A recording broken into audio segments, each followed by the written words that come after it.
Chelsea is closing in on Nkunku. You know him very well. He plays for RB Leipzig down in Germany, and obviously Fabrizio Romano is gonna need to give us a clue on him. Then obviously the other story coming in from Chelsea is all about Mason Mount. New contract coming in through. They want to extend his contract to see to it that he really stays at Chelsea for the next good years. And obviously lastly, the board of directors of Juventus is gonna head to throw in a towel. They're no longer into or in charge of the Juventus board. Welcome to Rokani Media Football. How are you guys? And where are you watching us from? Rokani David is my name. First video of the day. We are talking Nkunku, Mason Mount, and obviously Juventus, because these are stories that are really trending right now this morning. We thank God for the gift of life that we've gone ahead and wake up in a very good mood. We are not somber at all. We are really heading into the right way because of his guidance. So smash the like button, comment and share, and guys, subscribe. We are left with close to 20 subscribers to hit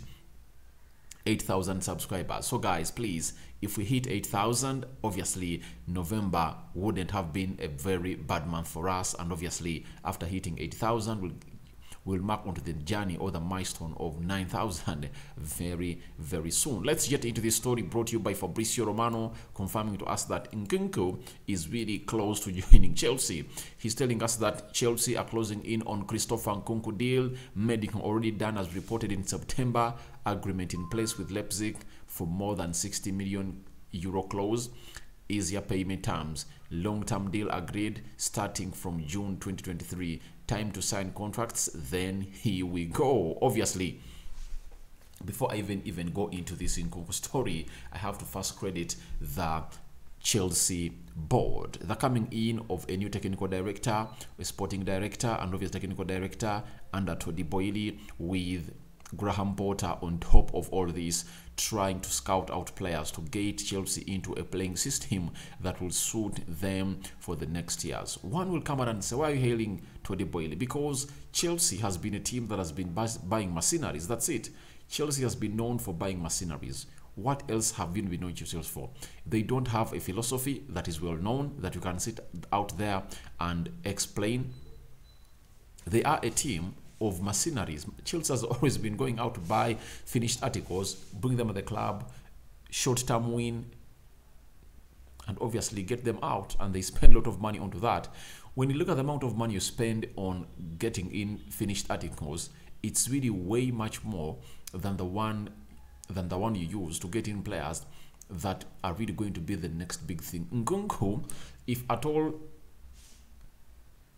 he's to be sold by Chelsea in the next 2 to 3 years, he will be sold at 100 million euros, provided he goes on to follow his trajectory as has been at RB Leipzig, because Chelsea has a very bad record of players that come in through, especially for the past 2 to 3 years, coming in as strikers. All of them have come out and flopped. They are not scoring in goals. Lukaku has failed. Aubameyang is not banging in goals. Sterling looks like he's rusty. He's not scoring. So it really looks like Nkunku is one of those that are really targeting to stay at the comes near Chelsea to make things happen. And this is how a proper footballing club should be done. And obviously, you have to come out and make your signings even before the summer transfer window. Now, Chelsea has done this transfer window close to 7 months before June 2023. So they are going to sign everything, and they've gone with the advice that the former president of Madrid told Perez that if I told you had agreed everything with Kylian Mbappe, you would have signed a pre-contract like I did when I was signing Ronaldo from Manchester United. Ronaldo had a pre-contract with Real Madrid in 2008, and he left 2009 for Real Madrid. So that shows you that this is really something that Chelsea is doing, and they're really doing something that is really good footballing wise, and kudos to Todd Boehly and and Graham Potter for what they're really doing right at Chelsea. Now they're talking about the medical stories. We are reported by Plettigol. Was it Plettigol or Christian Falk from Germany, confirming to us that Chelsea had done or had conducted a medical with Nkunku in September this year. Obviously, it was confirmed that this happened, and even Fabrizio Romano has got number, and he told us that everything is almost done and dusted. It's only left to put pen to paper to see that Nkunku comes in at Chelsea. Nkunku is one of the exciting players that have ever blessed the Germany football. He was at the French, he was with the French national team squad at the World Cup, and he got an injury, and obviously he missed out on the World Cup like that. But signing him at Chelsea is going to solve lots of problems, because Nkunku is a modern centre back, is a modern centre forward. The way he plays the game of football really reflects out exactly what the modern football is all about and what Graham Potter wants in a centre forward at Chelsea. When you look at the likes of Trossard, at how they are playing at Brighton, where Graham Potter was, there is no difference between Trossard and Nkunku, because all of them won't wait for that ball from the from the wide forwards or midfielders. They include themselves, or they involve themselves a lot in the build-up play of the game, and obviously when time comes in, when they need to finish that ball, they're already there in space. So I believe he's going to be a very good signing for Chelsea, because he's one of the next big things that are really going to happen. And that shows you the brain of the former interim manager of Manchester United, Ralf Rangnick, because Ralf Rangnick recommended all these players to Manchester United, told them to please sign Nkunku, sign Akanji, go in for Michele.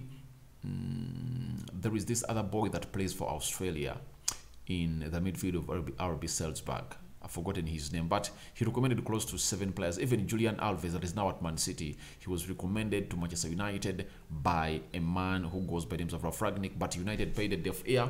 They never went in for those players, but I believe they are now the next big thing. By the time Nkunku would go for like 50 million euros, I believe they would go out and take it, but now they are taking 60 or 70, and Chelsea are really getting themselves a bargain, according to me. Nkunku is having a very, very, very wonderful season.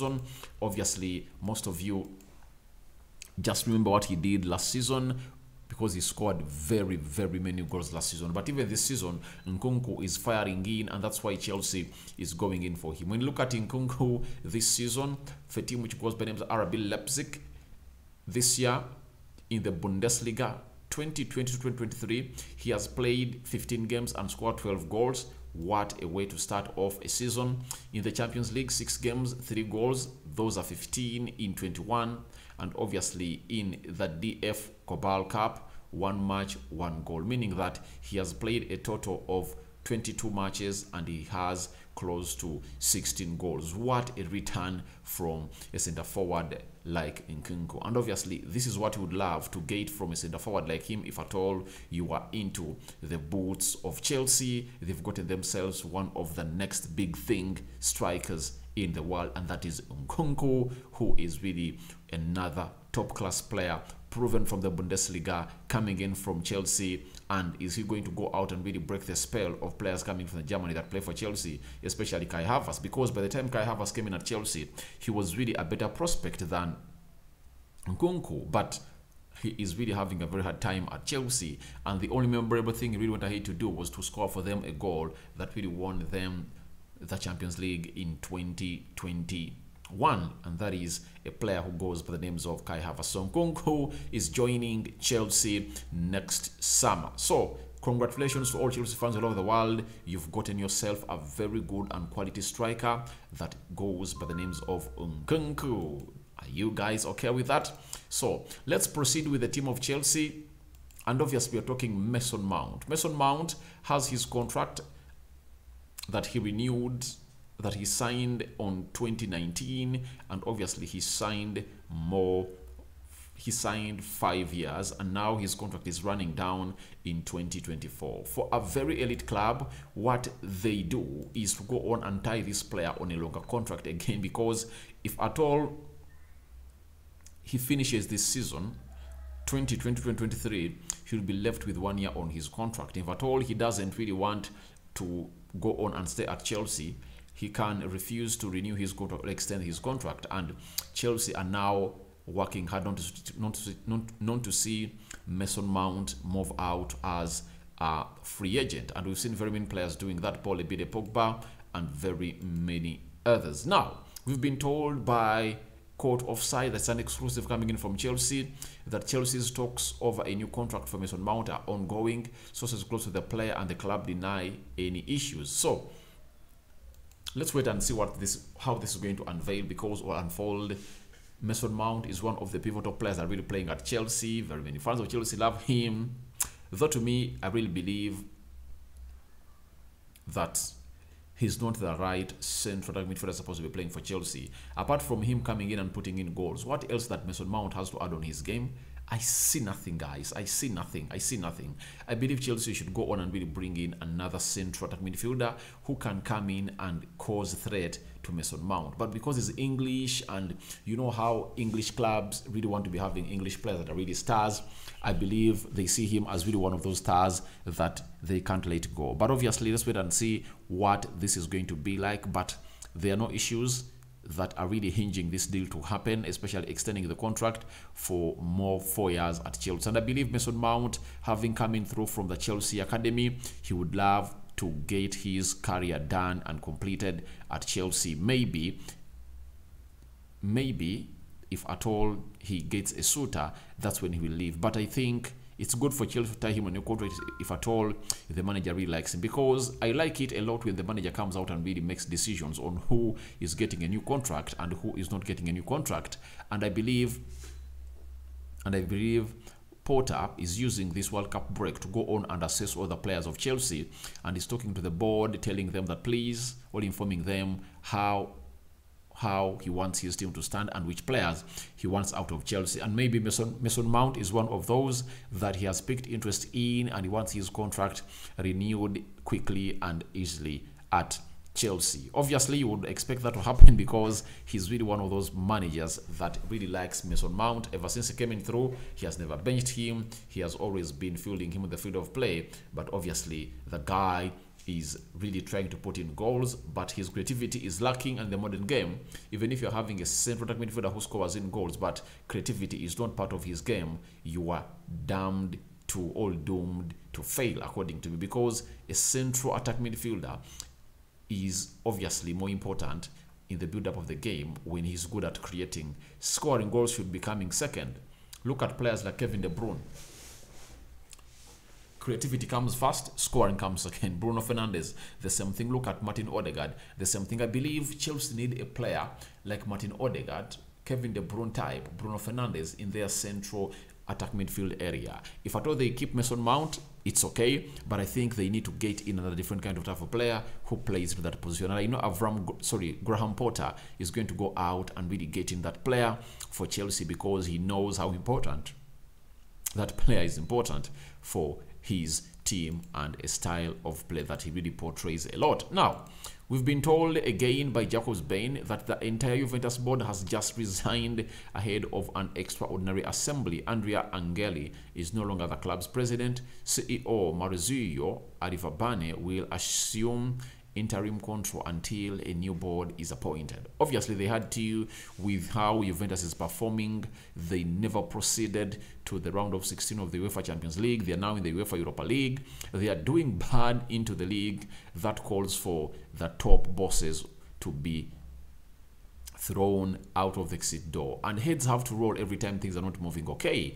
That's why I really love the Whites. Their integrity comes first. If at all you fail, you sack yourself, you resign, and that is the most honorable and dignified way to go on and really keep your name still standing. And you might see these people who have been running Juventus right now return after like 6 or 7 years later to manage Juventus, because they have gone ahead and swallowed their pride and accepted that things are not going all okay at Juventus. We need to step down to it that more people coming in through and really get the team to the levels they want. Obviously, they are performing very badly, and let the CEO try to run the club until the new board is going to be elected, because Juventus is a shame. And as things stand, they might not even qualify to come into the next Champions League tournament, because they are really looking ugly at home. And in the UEFA Europa League, I believe they are tough teams that are going to come out and really take the game to them, to beat them thoroughly. Maybe they might be having hopes in the likes of Paul Pogba, but Paul Pogba has always shown us that he's an inconsistent player at Manchester United, and he's only considered the national team for France. And I told people that a tournament has only 7 games. if you can count every season, 7 games, Pogba will provide you those 7 games.